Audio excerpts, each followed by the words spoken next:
Steven Soderbergh is someone I admire when it comes to filmmaking, because the way he approaches a movie feels different almost every time, and this movie certainly is approached differently. Unsane is his latest movie, and I'm sure most people are aware of how this movie was made, but if you aren't, then simply told, it was basically made with a couple iPhones and some extra equipment. It was made very cheap. Most of the budget went to, I'm assuming, the actors and those behind the camera, or I guess those behind the phone. Claire Foy plays Sawyer, and after going to see a therapist, she is involuntarily put into a mental institution. She, comes across her greatest fear, but we as an audience are unsure if this is real or if she actually is deranged, which to me sounds pretty interesting. I have to give props to Foy for being able to hold this movie up. In no ways was this movie bad at all. I actually did enjoy it. But a big part of that is because of Foy's emotional performance. I've never seen Netflix's The Crown, so this is my first time ever seeing her act, and I was impressed for the most part. While there are times where Foy's American accent shifts into a southern one, or her natural British accent sneaks in, it was her actual affections and feelings that made me feel interested in her. Pharoah is also in the movie, and surprisingly, I thought he was pretty good due to this being a more dramatic role. While it's nothing special, it does show,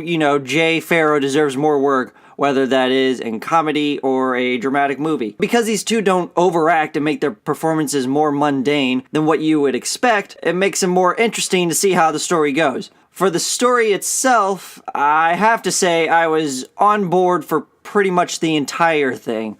The constant shift of me thinking, oh, she's fine, to questioning whether I'm right is what made the story engaging. Once it goes into another direction, then it sort of loses me.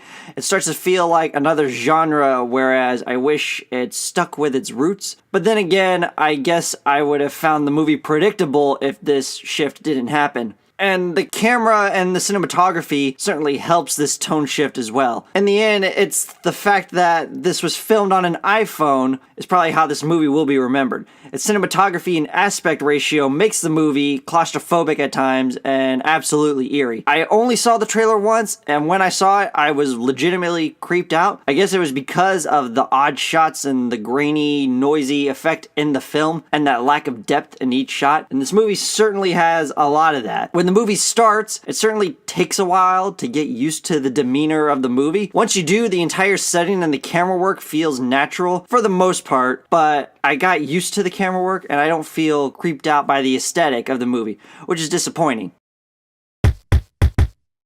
The constant state of paranoia and emotional presence of Foy's performance is really what kept the movie interesting.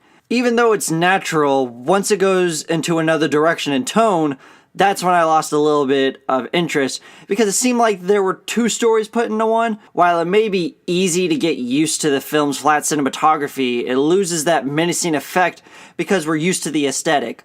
It may not change the film industry in any way how Soderbergh thought it would, but I will give props to him for his ambitions, but it is the performances and story that makes the movie interesting, not the cinematography and the camera work. Anyway, I'm going to give it a 6.7 out of 10.